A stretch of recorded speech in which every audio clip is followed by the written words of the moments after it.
ஆன்மீக பரிவர்த்தனை சேனல் நண்பர் அனைவருக்கும் வணக்கம். நம்ம இன்றைக்கி பார்க்க போகிற பதிவு எப்படி தெய்வங்கள்லாம் பலவிதமான சோதனைகள் எல்லாம் கடந்து அற்புதங்களையெல்லாம் நிகழ்த்தி மனிதர்களுக்கு நம்பிக்கையும் பக்தியும் ஊற்றி தாங்கள் வழிபடக்கூடிய தகுதியுடைய தெய்வங்கள் தான் அப்படின்னு நிரூபித்ததை பற்றி தான் நம்ம பார்க்க போகிறோம்.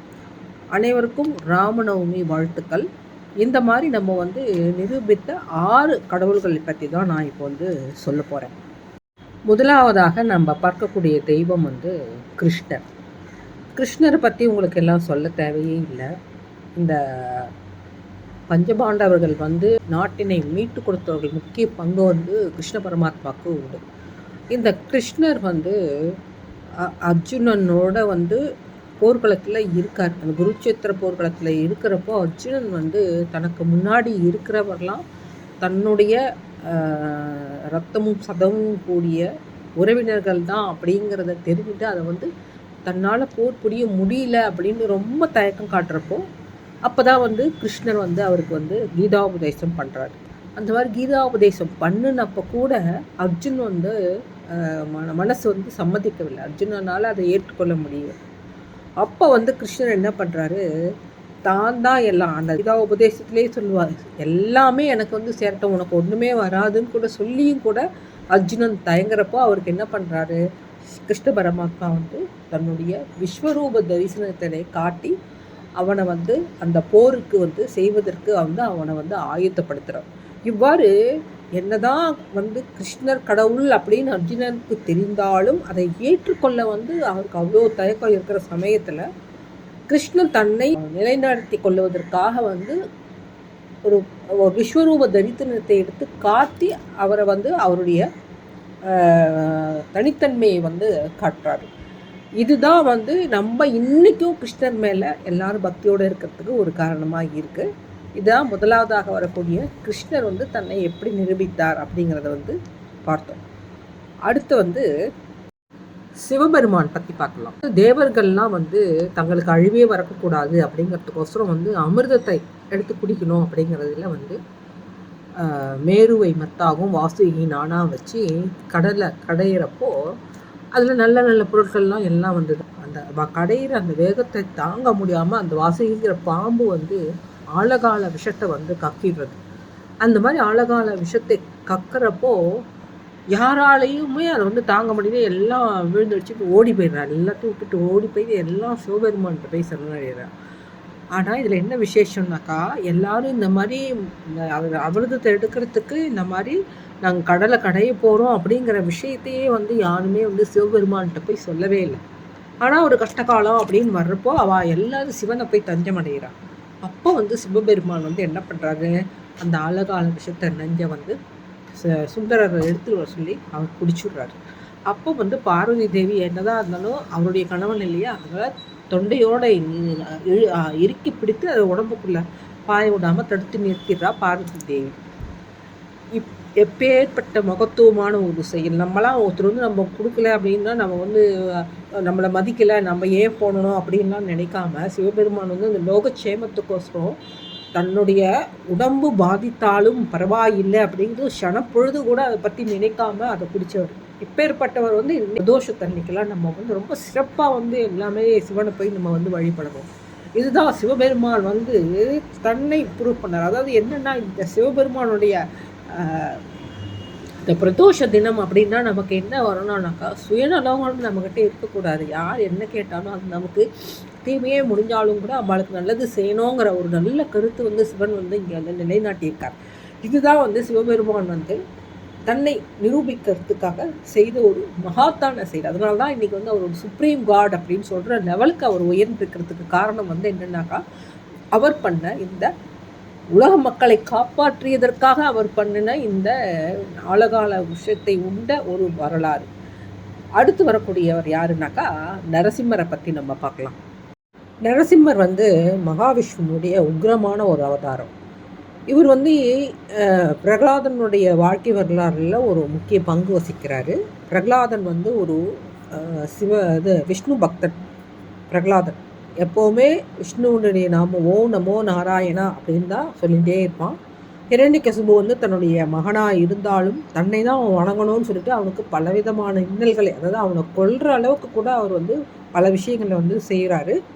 இதெல்லாம் மீறி ஒரு தடவை வந்து உன்னுடைய அந்த நாராயணன் வந்து தூணிலே இருப்பான், துரும்பிலும் இருப்பான், நீ சொல்கிறியே இந்த தூணில் இருக்கானான்னு சொல்லி காமிக்கிறப்போ, அப்போது வந்து அந்த மகாவிஷ்ணுக்குவே அந்த கோபம் உக்ரமாக போய் அந்த உக்ர அவதாரம் எடுத்து, அவர் தான் நரசிம்ம அவதாரமாக எடுத்து அந்த தூணை பிளந்துன்னு வந்து அந்த ஹிரண்யகசிபுவை வந்து சம்ஹாரம் பண்ணுறாரு. இந்த மாதிரி நரசிம்மர் அப்படிங்கிறவர் வந்து சடப்பொழுதில் வந்து எல்லாத்தையும் முடிச்சு கொடுத்துட்டு போயிடுவார் அப்படிங்கிறது வந்து ஒரு வழக்கில் இருக்குது. இந்த மாதிரி வந்து மகாவிஷ்ணு வந்து நான் நினைச்சா என்ன வேணால் பண்ண முடியும் அப்படிங்கிற நிரூபித்த அவதாரம் தான் வந்து இந்த நரசிம்ம அவதாரம். அவருடைய கோபத்தால் வந்து ஒரு பெரிய அரக்கனையே வந்து இங்கே வந்து அழித்து தன்னுடைய பக்தனான பிரகலாதனுக்கோசரம் காட்சி கொடுக்குறார். இதுதான் வந்து இங்கே நரசிம்மர் வந்து தன்னை இன்னைக்கும் வந்து நம்ம வந்து நரசிம்மருக்கு வந்து, அதாவது நாளை என்பது நரசிம்மருக்கு இல்லை அப்படின்னு சொல்லுவாங்க. நரசிம்மர்கிட்ட போய் வேண்டினாக்கா அதை எப்படியும் நடத்தி கொடுத்துருவார் அப்படிங்கிறத சொல்கிற அளவுக்கு நம்ம இன்றைக்கி வணங்குறோன்னா, அவர் வந்து செய்த இந்த மகாத்தான காரியம்தான் வந்து நரசிம்மருக்கு இவ்வளோ ஒரு சிறப்பான வழிபாடு பண்ணக்கூடியதற்கு ஒரு தலமாக அமைந்தது அப்படின்னு சொல்லிட்டு சொல்லலாம். அடுத்து இந்த வரிசையில் 4வதாக வரக்கூடியது வந்து துர்க்கை அம்மனை நம்ம வந்து எடுக்கலாம். துர்க்கைங்கிறது வந்து சக்தி வாய்ந்த தெய்வம். துர்க்கை வந்து மகிஷாசுரனை வதம் பண்ணுறதுக்கோசரம் பண்ணுறான். மகிஷாசுரன் மாத்திரம் இல்லை, இந்த தேவி மகாத்மியம் படித்தா அவங்களுக்கு தெரியும். சண்டமுண்டர், ரத்த பீஜம், இந்த மாதிரி நிறையா அரக்கர்களை எல்லாம் வதம் பண்ணுறான். அப்போது வந்து இந்த துர்க்கை அம்பாள் என்ன பண்ணுறான்னாக்கா, தன்னுடைய உடம்பிலிருந்து தன்னுடைய அம்சமாக 9 துர்க்கைகளை வந்து வெளியில் வரவழைச்சு அவளுடைய உதவியினோட வந்து எல்லா விதமான அரக்கர்களையும் அவளை அழித்து தன்னை வந்து நிலைநாட்டி கொள்கிறார். அதனால தான் நம்ம இன்றைக்கி வந்து அம்பாளுக்கு வந்து வருஷத்தில் 4 விதமாக நம்ம வந்து நவராத்திரியை கொண்டாடுறோம். அதில் முக்கியமாக ரொம்ப பிரபலமாக இருக்கிறது வந்து சாரதா நவராத்திரி தான். இருந்தாலும் இன்னைக்கு வந்து இப்போ நடந்துட்டுருக்கிறது வந்து உங்களுக்கு வந்து வசந்த நவராத்திரி இப்போ நடந்துட்டுருக்கு. இந்த மாதிரி நவராத்திரி மூலமாக நம்ம வந்து இந்த அம்பாளை வந்து கொண்டாடக்கூடிய ஒரு தெய்வமாக நம்ம வச்சுட்டு பண்ணுறதுக்குரிய முக்கிய காரணம் வந்து அம்பாள் வந்து இந்த மாதிரி அசுரர்களை எல்லாம் வதம் பண்ணி தன்னுடைய பக்தர்களுக்கு அருளினாள் அப்படிங்கிற ஒரு விஷயம்தான். இதுதான் வந்து துர்கமாதா வந்து எப்படி வந்து தன்னை வந்து வணங்குவதற்கு, அதாவது மக்களுக்கு பக்தியுடன் தன்னை வணங்க எதனால் வந்து எப்படி வணங்குகிறார்கள் அப்படின்னாக்கா, இந்த மாதிரி அரிய செயல்களெல்லாம் செய்து தான் வந்து எல்லாமே வந்து மக்களினுடைய மனதில் வந்து இடம் பிடித்திருக்கிறார்கள் அப்படின்னு சொல்கிற விதமாக அமைந்திருக்கிறது. அடுத்து 5வதாக வரக்கூடியது வந்து ஐயப்பன் அவதாரம் வந்து நம்ம சொல்லலாம். ஐயப்பன் வந்து தனது சொந்த அடையாளத்தை நிரூபிக்க வேண்டி அவர் தெய்வ குழந்தையாக தான் பிறக்கிறாரு. தெய்வ குழந்தையாக அவர் பிறந்தாலும் அவர் வந்து ஒரு இளவரசனை போல தான் பந்தல் நாட்டில் வந்து வளர்க்கப்படுகிறார். ஆனால் அவனுடைய வளர்ப்பு தாயானதற்கு வந்து இவன் வந்து தெய்வீகத்தன்மை உள்ள ஒரு குழந்தைன்னு அப்படின்னு அவளுக்கு தெரிஞ்சிருது. இருந்தாலும் அதனை சோதனையை கூட சோதனை பண்ணணும் அப்படிங்கிறதுக்கோசரம் தான் வந்து அவள் என்ன பண்ணுறாருனாக்கா, எனக்கு அந்த மாதிரி அதிதீய தலைவலி இருக்குது, எனக்கு புலிப்பால் வேணும்னு சொல்ல வைத்து அந்த புலிப்பாலை போய் எடுத்துன்னு சொல்கிறார். அந்த குழந்தை என்னதான் தெய்வீக சக்தி இருந்தாலும் அது ஒரு சின்ன குழந்தை இல்லையா, அந்த குழந்தை வந்து தனியாக காட்டுக்குள்ளே போய் அந்த புலியினுடைய பாலை எடுத்துக்கொண்டு அந்த புலி மீதையே ஏறி அமர்ந்து கொண்டு அந்த புலி கூட்டத்தினுடைய ஒரு வந்து பந்தல நாட்டிற்கு வந்து ஐயப்பன் வருகிறார். அதாவது எப்படின்னா, ஐயப்பன் வந்து எப்படி இன்றைக்கி வந்து கோடிக்கணக்கில் போய் மக்கள்லாம் போய் அவரை வந்து ஐயப்பன் கோவிலில் போய் தரிசனம் பண்ணுறாரு. சபரிமலைங்கிற அந்த இடத்துல போய் அவர் உட்காந்து எல்லாத்துக்கும் காட்சி கொடுக்குறாருன்னா இதுக்கு காரணம் என்ன அப்படின்னா, அவர் இந்த மாதிரி அரிய செயலை நடத்தி காட்டியவர். புலிப்பாலை கொண்டு வான்னு சொன்னால் அந்த சிறு வயதிலையும் தனித்து போய் அந்த காட்டில் போய் புலிப்பாலை எடுத்துன்னு அந்த புலி மீதே வந்து தன்னுடைய தாயாருடைய தலைவலியை போக்கியவர் இந்த ஐயப்பன். அதனால் ஒவ்வொரு கடவுளும் தங்களுடைய உன்னதமான நிலையை அடையதற்கு காரணம் வந்து அவர்கள் வந்து தங்களை நிரூபித்து மக்கள் மனசில் வந்து நாங்கள் வந்து ஒரு சுப்ரீம் அப்படிங்கிற எண்ணத்தை உண்டு பண்ணணும் அப்படிங்கிறதுக்கு ஒவ்வொரு நிகழ்வுகளை நடத்தி தான் வந்து எல்லா கடவுளும் வந்து இன்றைக்கி வந்து ஒரு உன்னதமான நிலையை அடைந்து நம்ம ஒவ்வொரு கடவுளுக்கும் ஒவ்வொரு விதமான பண்டிகைகளை எல்லாம் கொண்டாடுகின்றோம். அடுத்து 6வதாக வரக்கூடியவர் வந்து ராமர். இன்றைக்கி ராமநவமி. அதனால் ராமரை பற்றி நம்ம இன்றைக்கி தெரிஞ்சுக்கிறது ரொம்ப முக்கியம். ராமருடைய தெய்வீகத்தன்மை அப்படின்னு பார்த்தோன்னா, அவர் பெயர் எழுதப்பட்ட அந்த கற்கள் எல்லாம் வந்து கடலில் மிதந்தது அப்படிங்கிறது வந்து ஒரு பெரிய விசேஷம். இவர் வந்து மிகவும் அமைதியானவர். அவரது வாழ்நாள் முழுவதும் அவர் ரொம்ப அடக்கமாக இருந்து அரிதாகவே தன்னுடைய தெய்வீக இயல்பை வந்து வெளிப்படுத்தினார். அது சீதையை வந்து இலங்கையிலிருந்து மீட்பதற்கு அவர் தேடி சென்ற பொழுது ஒரு பெரிய சவாலெல்லாம் ஏற்படக்கூடிய ஒரு நிலைமையில் இருந்தார். அந்த பரந்த கடலை வந்து தாண்டி எப்படி இலங்கைக்கு போகுது அப்படிங்கிறப்போ இந்த கல்லில் வந்து வானரப்படைகள்லாம் சேர்ந்து ராமா அப்படின்னு பேர் எழுதி போட்டுப்போ அந்த கற்கள் வந்து மிதந்தது. அதை வச்சு பாலம் கட்டி அங்கே இலங்கைக்கு போய் ராவணனை வதம் பண்ணி அங்கேருந்து சீதையை வந்து மீட்டு கொண்டு வந்தார். இது வந்து ரொம்ப அசாதாரணமாக நடந்த ஒரு விஷயந்தான். இவர் வந்து அதாவது நம்பிக்கை, பக்தர்கள் வந்து எவ்வளோக்கு வந்து கடவுள் மேலே நம்பிக்கை வைக்கிறோமோ, அதாவது சரணாகதி தத்துவம் தான் இங்கே வந்து சொல்லப்படுகிறது.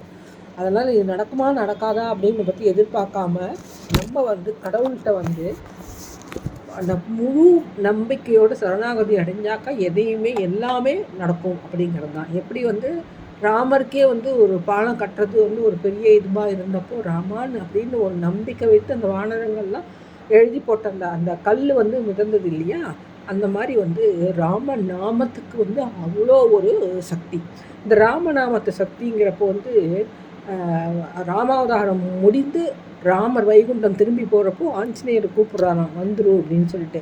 அப்போ இவர் வைகுண்டம் போக மாட்டேன் சொன்னோடனே எனக்கு வந்து எங்கெங்கெல்லாம் ராமநாமம் ஒலிக்கிறதோ ராமனுடைய கீர்த்தனைகள்லாம் ஒலிக்கிறதோ அங்கே தான் எனக்கு இருக்கிறது தான் எனக்கு சந்தோஷம், அதனால நான் வைகுண்டம் வரலை அப்படின்னு சொல்லிட்டு அவர் பூலோகத்திலே தங்கிடுறாராம். இதுதான் ராமநாமத்தினுடைய ஒரு பெரிய மகிமை. இந்த ராமநாமத்தினுடைய மகிமையோட இன்றைக்கி வந்து ராமநாமம் பாடி எல்லாரும் உங்கள் ஆற்றுலையோ இல்லை பக்கத்தில் இருக்கிற கோவில்களுக்கெல்லாம் போய் நல்லா நீர்மோர் பானகம் எல்லாம் பண்ணி நைவேத்தியம் பண்ணி இந்த ராமநவமியை எல்லாரும் சிறப்பாக கொண்டாடுங்க.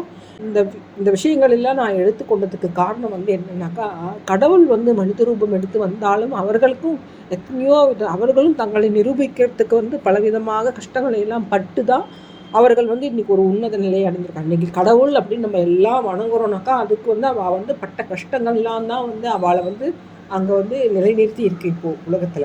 அது மாதிரி நம்மளாம் என்ன, நம்மளுடைய கர்மங்களை தொலைக்கிறதுக்கோசரம் நம்மளாம் பிறந்திருக்கோம். அது நல்லது தெரிஞ்சிருந்தால் நல்லபடி லைஃப் அமைய போகிறது, கெட்டது இருந்தால் கெட்டது இப்படி நினைக்க போகிறது. ஆனால் ஏற்பட்ட சுவாமிகள் எல்லா சுவாமிகளும் மனித ரூபம் எடுத்து வந்தால் அவளுடைய கர்ம வினைகளுக்கு கஷ்டப்பட்டு தான் எல்லாமே ப்ரூவ் பண்ணியிருக்கா. அதனால் நம்ம வந்து சாமி மேலே வந்து எந்த குறையும் சொல்லாமல் சாமி மேலே வைத்துக்கக்கூடிய அந்த பக்தியானது நல்லபடியாக செலுத்தி நம்ம வந்து நம்மளுடைய கர்மாவுக்கு தகுந்த மாதிரி அதனுடைய பலன் வந்து கட்டாயமாக நமக்கு கிடைக்கும்னு சொல்லி வேறு ஒரு ஆன்மீக தகவலுடன் உங்களை சந்திக்கின்றேன். நன்றி, வணக்கம்.